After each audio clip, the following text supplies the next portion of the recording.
Kalayam, Yarawa, Bachem, Yaoshai. Shalom, shalom à vous, à tous et à toutes, à tous les acquis, amis, les aquafs. Ici, c'est votre frère Yachara là, de l'église de Yaoshai. Me revoilà encore pour une nouvelle vidéo. Et aujourd'hui, dans cette vidéo, je vais parler un peu d'Édom. Édom. Le titre de ma vidéo, c'est Édom, tout simplement. En fait, aujourd'hui, il faut dire que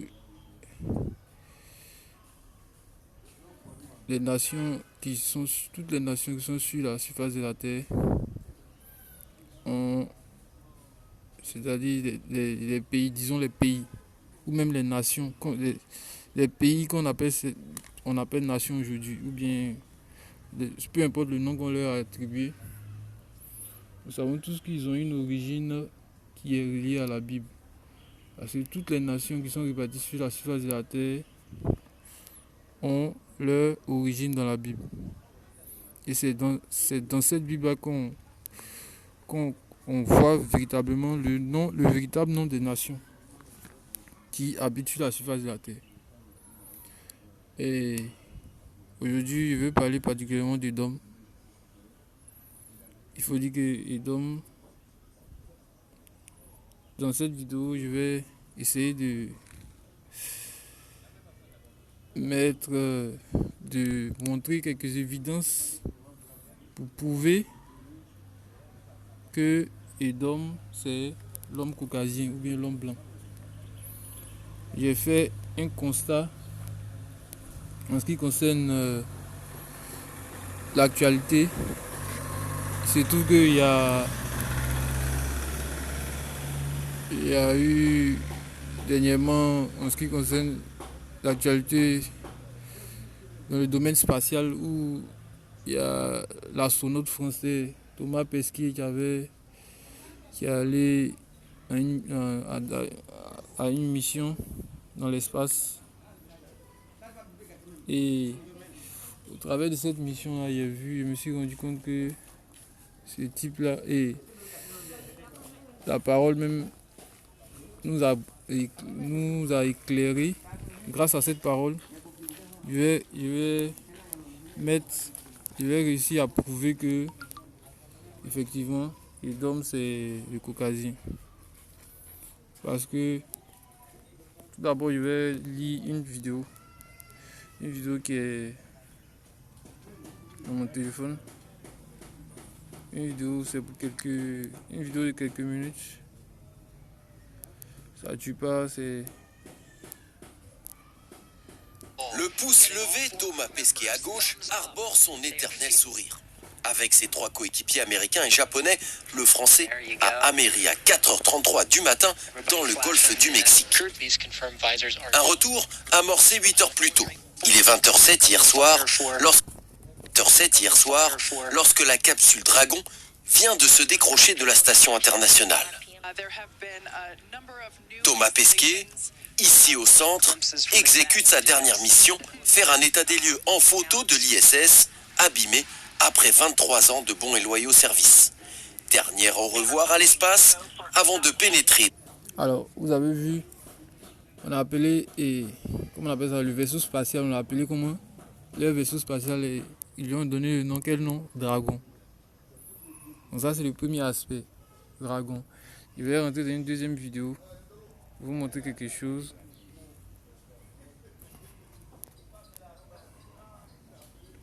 Énormément de choses à faire, on répète encore un petit peu nos gars. Avec nous aujourd'hui, un invité exceptionnel puisqu'à quelques jours de son départ pour la Station Spatiale Internationale, nous recevons l'astronaute Thomas Pesquet. Bonjour. Bonjour. Avec moi pour cet entretien, Frédéric Rivière de RFI. Bonjour. De RFI. Bonjour Sylvain et bonjour à Thomas Pesquet. Bonjour. Alors Thomas Pesquet, comment on se sent à 3 jours du départ dans la dernière ligne droite? On se sent impatient, évidemment. On avait un peu de marge. Donc là, aujourd'hui et demain, c'était des jours un peu de marge. On n'a pas énormément de choses à faire. On répète encore un petit peu nos gammes. Vous voyez? Vous voyez, juste de ma position, hein, juste à gauche, vous voyez, à gauche de Thomas Pesquet, nous voyons quoi? Qu'est-ce que nous voyons? Le symbole, c'est-à-dire ils ont fait un dessin d'un dragon. Vous voyez le dragon? Le dragon est de quelle couleur? La couleur rouge. Alors, on va pas perdre assez de temps, je vais aller dans la parole maintenant. Je vais aller dans la parole. Le premier verset que je vais utiliser, c'est dans le livre d'Apocalypse. Apocalypse chapitre 12, verset 2 à 5. Apocalypse chapitre 12, verset 2 à 5, il est écrit: Elle était enceinte, criait, étant en travail et souffrait, prête à être délivrée. Ici, on parle de Marie, la mère de Yahushua. Donc, on vous dit, elle était enceinte, criait, et étant en travail, souffrant, prête à être délivrée. Et il apparut un autre prodige dans le ciel. Et voici un grand dragon roux. Pour ne pas dire rouge, mais un grand dragon rouge, ayant 7 têtes et 10 cornes et 7 couronnes sur ses têtes. Et sa queue entraînait le tiers des étoiles du ciel et les jeta sur la terre. Et le dragon se tenait devant la femme qui était prête à être délivrée pour dévorer son enfant. Vous voyez? Donc ici, on sait qu'à l'époque où Yahushua est né, qui voulait faire mourir Yahushua? Qui voulait le faire mourir? C'est Hérode. Et nous tous nous savons très bien que Hérode est un Édomite. Donc le symbole qu'on attribue au roi Hérode, c'est quoi? Un dragon rouge. Un dragon roux. Et on dit au verset 5, on dit: et elle donna le joug à un enfant mâle qui allait diriger toutes les nations avec un bâton de fer, et son enfant fut enlevé vers Dieu et vers son trône. Voilà. Alors je vais vous montrer une autre chose. Vous pouvez que Hérode était bel et bien un Édomite. Ici c'est une photo que j'ai prise sur ma Bible que j'utilise à la maison. Ici on dit c'est une chronologie de l'histoire biblique. Vous voyez, c'est une chronologie. Et arrivé à cette étape, à l'an 37 avant Yahushua, avant JC, il est écrit Hérode le Grand. Donc c'est pendant cette période que Hérode le Grand a régné. On vous dit sous le contrôle de Rome. Donc pendant le règne d'Hérode, Israël était sous le contrôle de Rome. Juda était sous le contrôle de Rome. On dit après des années d'intrigue, Hérode le Grand, un étranger, vous voyez, Hérode le Grand, un étranger, épouse une Hasmonéenne, et il fit disparaître ses rivaux et se fait nommer par Rome. Donc on vous dit, après des années d'intrigue, Hérode le Grand, un étranger épouse une Hasmonéenne. Donc c'est un étranger. Ça veut dire qu'il n'était pas israélite, il n'était pas juif, c'était un étranger. Alors que nous savons très bien comment Rome c'est comme si Rome l'a nommé en tant que roi d'Israël. Et c'était, on peut dire, c'était les petits, les pions, comme on dit. Comme ils ont l'habitude de faire maintenant, ils nomment certaines personnes, certains étrangers de notre pays comme président. Vous voyez, c'est un peu ça. Je vais repartir dans la parole. On va continuer la lecture de la parole. On va dans le livre d'Abdias. Ça, c'est un rapport toujours avec le fait que vous voyez les Édomites aiment utiliser ce genre de choses. Ils vont aller dans l'univers, dans l'espace, ce genre de choses. Je vais lire un verset qui en parle. C'est un livre d'Abdias, Abdias 1, verset 2. Il dit, voici, je t'avais fait petit parmi les païens. Tu es fort méprisé. L'orgueil de ton cœur t'a trompé. Toi qui demeures dans les fentes du roc, ton habitation et dont l'habitation est haute, et qui dit dans ton cœur, qui me fera descendre jusqu'à la terre. C'est pour cela que vous voyez que les Édomites aiment vivre, ils aiment les gratte-ciel, les immeubles, ces genre de choses-là. Ils aiment vivre toujours en hauteur. Ils aiment les immeubles.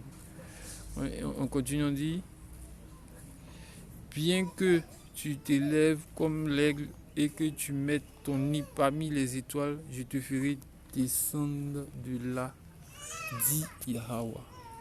Vous voyez, on dit, bien que tu mettes ton nid parmi les étoiles, non? Ils ont l'habitude ils veulent toujours se sentir supérieurs.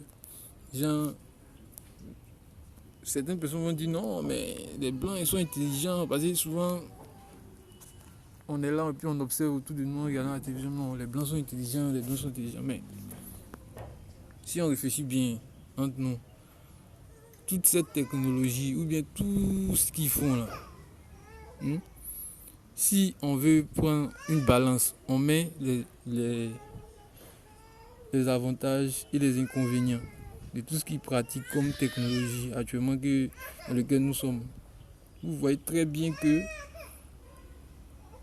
le mal, c'est-à-dire le mal qu'ils font à la nature, est terrible. Parce qu'au fur et à mesure que le temps passe, on voit que la nature se dégrade, l'écosystème est déréglé et ils sont en train de détruire cette planète-là. Il va aller dans un autre livre, dans un autre verset, dans le livre de Genèse. On va parler encore d'Ésaü, toujours Édom. Genèse chapitre 25.